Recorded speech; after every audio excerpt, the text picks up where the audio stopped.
Hey, Mark and Kit, how are you all doing? Hey, Aaron. Good to see Hi, you. Aaron.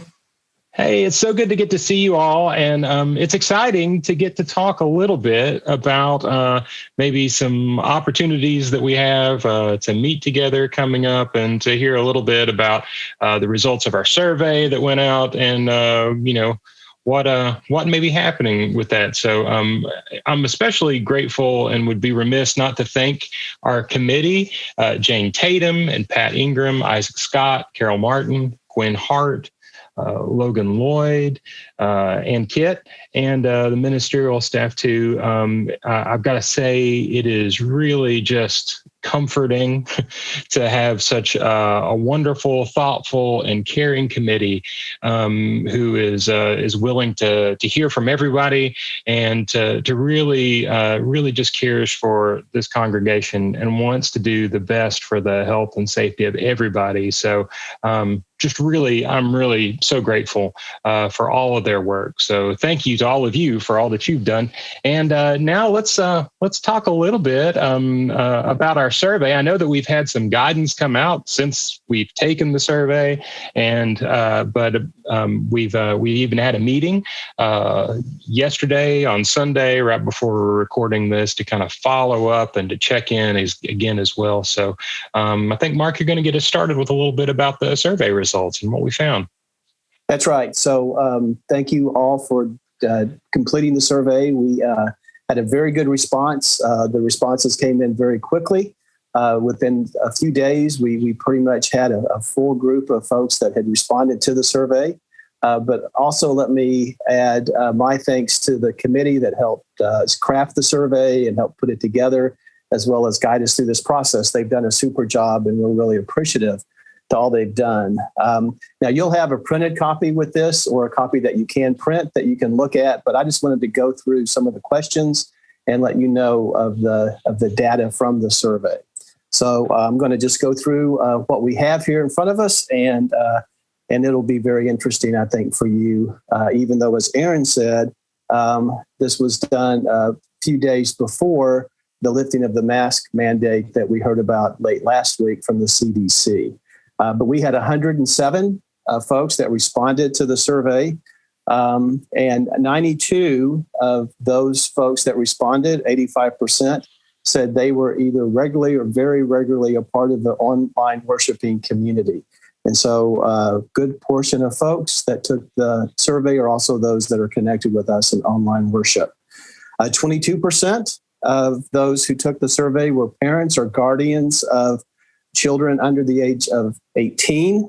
And then the age distribution of those taking the survey, 10 were youth from the age of 12 to 18. 10 were between the ages of 18 and 39.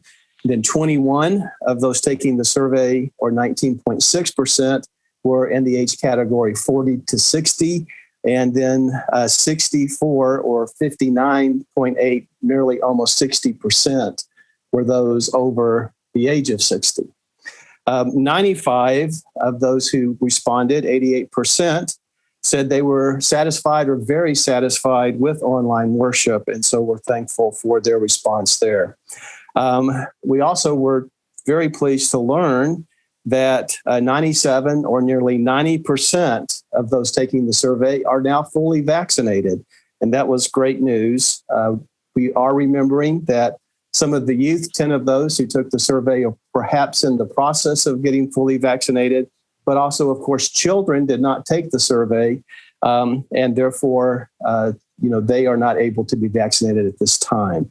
But we're very thankful for so many of the adults that have taken this opportunity to heart and are getting vaccinated or are now fully vaccinated. Of those 22 parents and guardians that we had mentioned that took the survey, 17 said that they were comfortable or very comfortable with their children being indoors with the congregation if indoor masks are required. Not recommended, but required indoors. When we ask about outdoor services without masks, again, a high percentage, 90, 84%, were comfortable or very comfortable of gathering outside for a service without masks. but you'll see a little wrinkle in that in just a moment. When adding singing outdoors, for example, 38% were somewhat or not comfortable with singing outdoors, even if we were gathered outside, while 62% said they were comfortable or not comfortable or with that as well. When we looked at outdoor gathering with the full congregation, and this was very interesting to me because normally we skew in one direction, but this seemed to be spread out a little bit more. So gathering together outside, we found 56% saying they were comfortable if everyone wore a mask. We found 36% said they were comfortable if folks did not wear a mask, and 9% of those responding said that they were not comfortable gathering with the full congregation outside.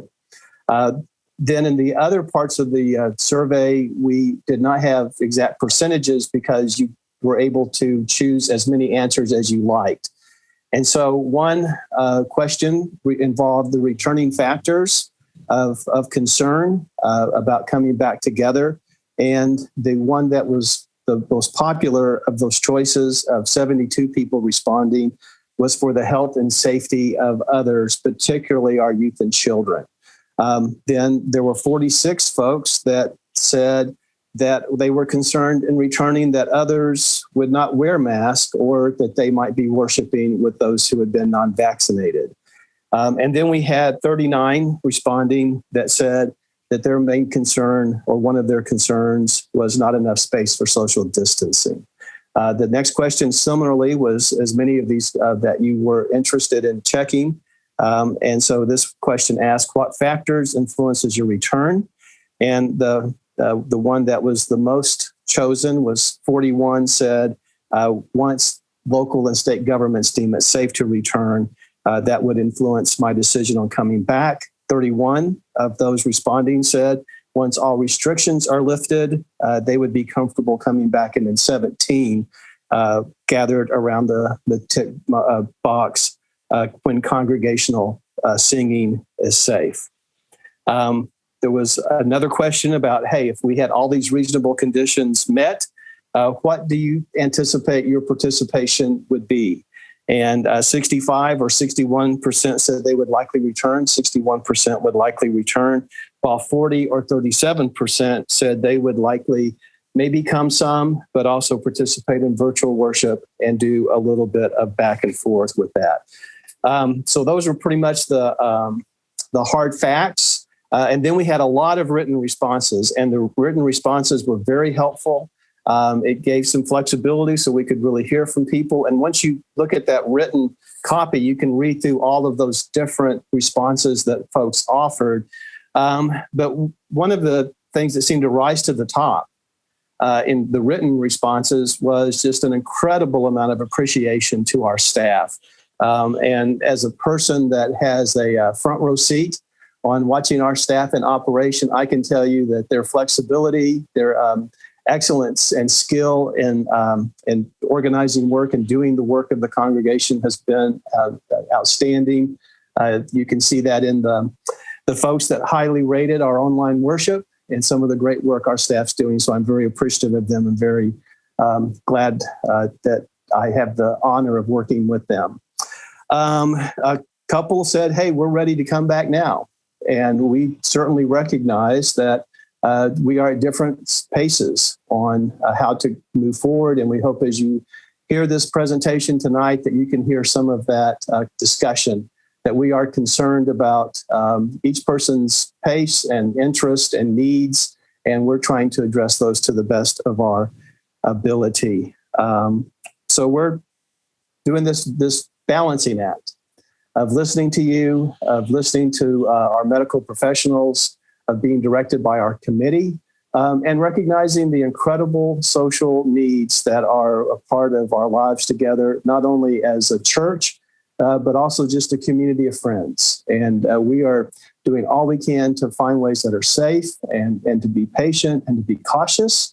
And I just deeply appreciate everyone in the congregation's attitude and flexibility and consideration of each other and walking through this very challenging time together. So that's pretty much the survey results. I hope you'll take a chance to look at them. So thanks, Aaron, for giving me that opportunity. And it was really a great survey, and thank you for responding to it. Yeah, well, I'm grateful for this committee who helped and worked over these questions to be able to find some good questions to ask and to give. I think it's just great that everybody has a chance for their voice to be heard too, and it really was beautiful to get to see. I think the flexibility of our congregation, like you said, over the past year, the things that we've done, and I think the reason that worship works is because people actually participate. They're jumping in, they're chatting, they're really taking time to connect, and our congregation has just done a phenomenal job of taking this in stride and really working hard to keep connections going.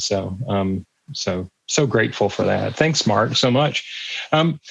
Kit, let's talk a little bit about the meeting that we had Sunday night and before, as we've been looking at these at the surveys.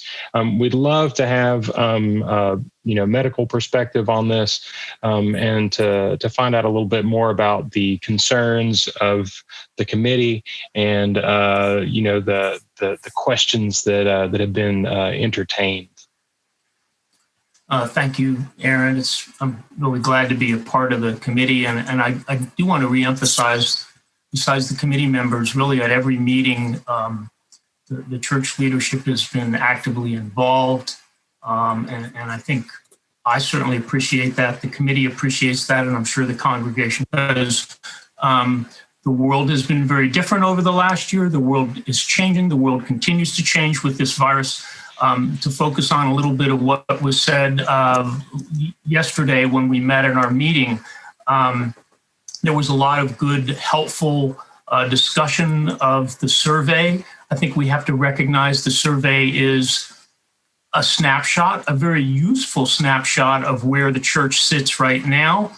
We know that in a month or two, I don't like to say that the information is changing day to day, but there's some stuff that comes out week to week that can alter our decision. So it's hard for us to make hard decisions with a lot of things. And I think perhaps you and Mark and the leadership will address that even perhaps at the end of this discussion as to when we might meet again. Carol, who is a nurse, mentioned on Sunday that she has seen some infections in children and knows of them, and they certainly have been reported. That's the scary news that I know concerns a lot of people in our church. But in fact, the good news about that is that there's really no documented death in any child due to COVID under the age of 9 or 10. They still can get very sick, and no one wants to have a sick child with a new virus that's circulating. So we have to deal with that. Lloyd and I both work at the University of Kentucky, and I would share with you very briefly, we had an email from our executive vice president who said that, look, there are some things going on in the community, and we can discuss those. And our governor will be opening up things quite a bit, with some exceptions, come June 11th. And the CDC just recently came down with some liberalizing of some of the mask mandates and such. But our leader here, our vice president, said, look, we still have issues. We are not doing temperatures, but we will still do daily screening. We're still going to wear masks. We're going to require that of all visitors.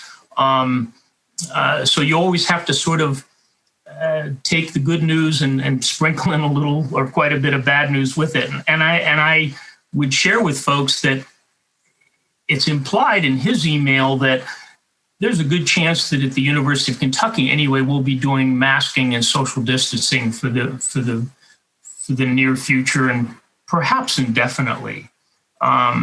Just because it's, even without COVID, it's probably good practice. There's so many other respiratory illnesses and other illnesses that it's important to do. Just in reference real quickly to the community, in Fayette County, one of the things our committee was looking at is, well, maybe we could look at getting back together when the infection rate gets down to 1%. It's not quite there. That, if I'm reading it correctly, the positive test rate is still around 2%.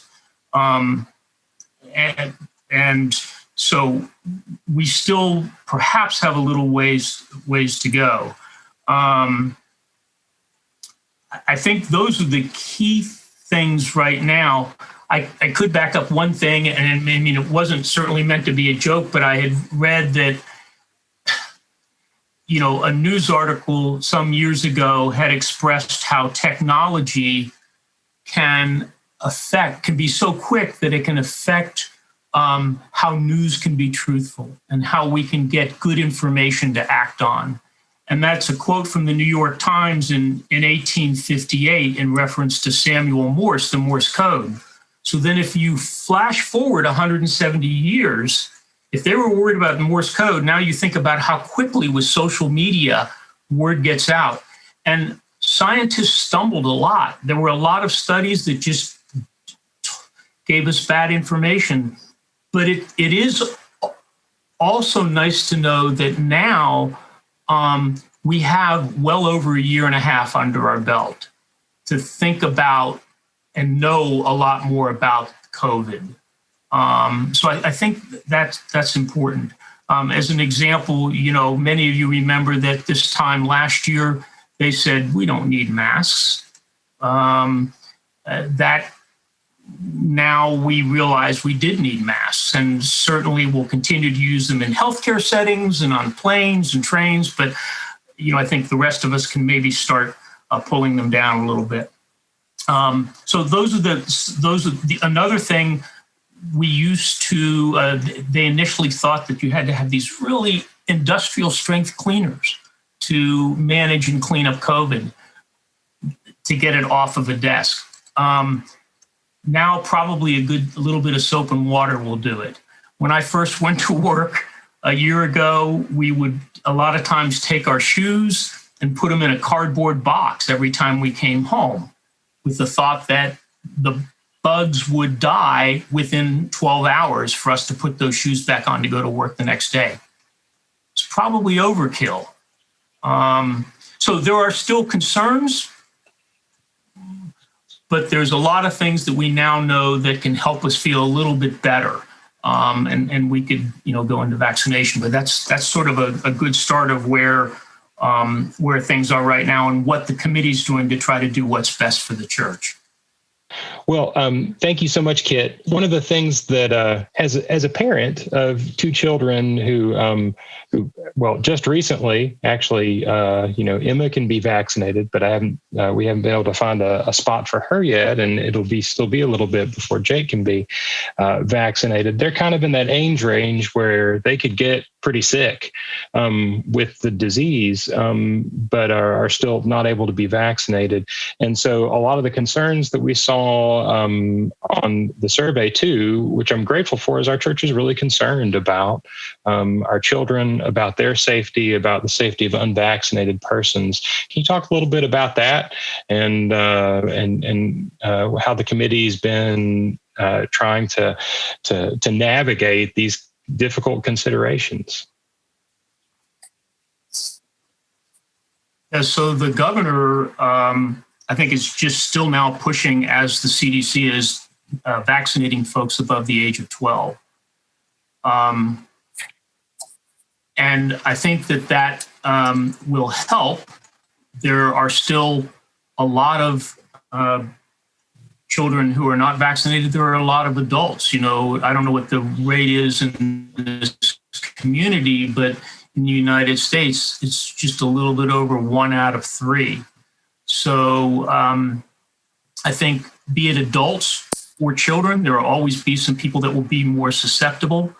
But if you look at just demographics of the severity of illness, how many folks go in the intensive care unit, how many people pass away, it goes up incredibly with age, over 80 and then over 60. And if you can kind of get a sense of this, is that the reason children are last to be vaccinated is that they are the safest group.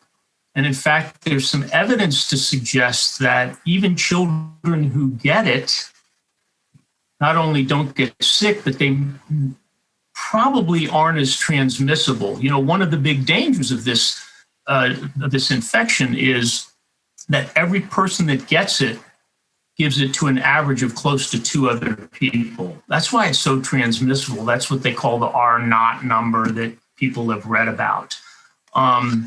So I understand for those with young children that get sick, it's really like the common cold, and they bounce back. Both of my grandchildren have had it.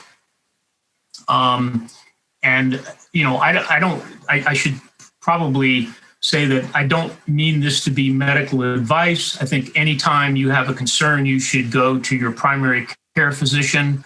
I'm just trying to offer at least a sense of encouragement based on what's out there with the CDC and what we know. It's hard, Aaron, to your question directly, to even know when we go back. I'm hopeful that we will go back to church. It's quite possible that very young children still won't be vaccinated. I mean, if we choose to wait that long, it may be quite a long time. On the other hand, there may be concerned parents about that, and all we can do is offer reassurance they could still come back and wear masks and do social distancing. And I think that's, you know, worthy of another discussion. But it should be encouraging to families to know that the last group to be vaccinated is the safest group in terms of their response to the disease. And that's nice to know. Yeah, that is comforting to hear too. That, you know, that there's a method behind all this, and the rollout of the vaccine as well. And I know the vaccine has offered me a lot of comfort personally too. And that's a big concern of the congregation, is to make sure that everybody that comes in is safe and is cared for as best we can. So thank you so much, you and the rest of the committee, for tackling these difficult questions. Yeah, I wanted to point out something from the survey that just really popped out at me. And, you know, one of the advantages of looking at the survey was being able to watch it populate. So we were able to look at when we had 40 respondents, when we had 60 respondents, when we got up to 100 respondents. And we saw the trend lines pretty much stayed consistent. Nothing really changed a lot with more people participating, except there were more saying the same thing. And if you'll remember in the survey, we have 90% of our adult folks that of the people who took the survey, almost all of our adult folks have been vaccinated, fully vaccinated. But then if you go to the question about what factors are concerning them about coming back, it was about the health and safety of others and the health and safety, particularly of our youth and children. And I just thought that said something really encouraging and beautiful about our congregation, that while I feel like I'm more safe, I am still going to be very concerned about the safety of others. And it just spoke to me about the nature of our community of faith, that so many individuals, while vaccinated, were still very concerned about those that either couldn't be vaccinated or that were not able to be vaccinated. And, you know, whenever we come back and gather with each other, we know that many have been vaccinated, but we also have to assume that a lot have not been vaccinated. And so that will also guide us going forward. Once it's everyone come, and we're not going to, you know, be a place that says only vaccinated people can be a part of something, because that's not really, I think, the way we want to do congregational life, is to do these safety measures, because we will be in this kind of mixture of maybe mostly vaccinated, but also folks that also may be vulnerable. Yeah, exactly. And I too am so grateful to be in a congregation that really is so caring and loving towards one another. And I know that we want to care for the folks who are worried and concerned, and we also want to care for folks who are raring to go and ready to get back, because there's also real social needs that folks have too. And all these are important. And I know we want to make sure that everybody knows that we value their thoughts and their opinions, and we want to make sure that everybody knows that they're cared for, and we really are doing our best. And that's why it's great to have a committee of wonderful folks with medical professionals on there too, to help give us the best guidance and to weigh out these difficult things, as we really do our best to do what the survey has asked, which is to take care of everybody as much as we can. So what are we going to do then, kind of in light and guidance of the survey, and in light of the guidance that's come out? Kind of, can we talk a little bit about maybe our path forward? I know it's hard to, this changes so quickly, it's hard to say what it's going to be, but kind of what are some of the next steps that we're going to take from this? Well, one of the things the committee did is they looked at all the different activities and rated them on kind of a score of how safe they are and how risky they are. And out of that, we have already decided that there are a few steps that we can do safely and can do even now, starting immediately. One of those will be our gathering at Shiloh Park on Sunday. And we are recommending for you to still wear a mask. We will not serve food. And if you wish to eat there, please bring something with you. And it will be a safe outdoor space to gather. It'll be well covered. I think the weather is going to be pretty hot, so we'll enjoy that shade that will be provided, and hopefully we'll have a little breeze with the warmer temperatures. But we are here knocking on the door of summer, and being outside is a very safe way to gather. And so this will be our first opportunity for all folks that wish to come at 1:00 at Shiloh Park on shelter number 2 next to the playground to gather. And so we're looking forward to that. Also, either by the time you watch this or soon around this same time, Charles is giving instructions to Sunday school classes and committees and other groups like baby boomers on being able to meet in person. And so we believe that folks under the gathering of 20 or less should be able to gather and to gather in the church. Now, if you come inside the church with a small group, we are asking that you do wear that mask and recognize that that's a good safety precaution. But there may be opportunities for some of those groups that have been meeting by Zoom to find some times to meet personally. As we have been very cautious and very measured in our response, we are going to continue that same pattern. And so to have a date certain at this point about coming back for in-person worship, we're not quite ready for, but the committee is having active conversations. With the lifting of the mask mandate, we may see a community surge, and we want to pay attention to that before we rush ahead or before we get ahead of ourselves. And so I anticipate that it's sooner rather than later of when we might be able to come back and have a worship experience.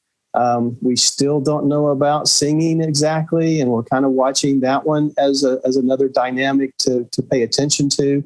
But I truly hope you'll take advantage of some of these opportunities to gather, because that social connection and that ability to see people in real life cannot be replaced. And I'm sure all of you are beginning to experience the difference between a Zoom meeting or seeing someone on a Zoom call, and then actually finally being able to see your family, your loved ones, maybe some neighbors now, and perhaps doing a few other things that you're able to get more actively involved with. And we want the church to be able to do that too, and to have those opportunities. So we are going to offer these times and continue to walk in this kind of measured way.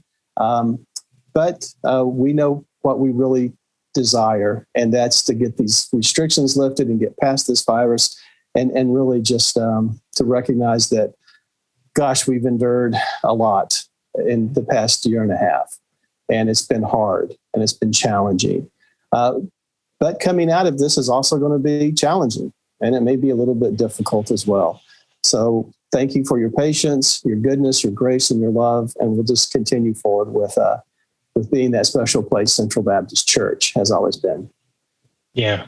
Oh, well, thank you. Yeah. And just to reiterate too, I want to make sure that folks know that we're doing everything we can technologically to make sure that people get to make the decision that they feel comfortable with. They can continue to worship at home if they want to, if they're not ready to come back. And we're going to try to make that experience as seamless as it is right now. And to also, whenever it's time to welcome people in the building, for folks to be able to be there as well. So however we can support folks to be able to have the agency to make that decision for themselves, we want to be able to do that too. So we're doing everything we can to make sure that that folks get to make their own choices and their own decisions in this too.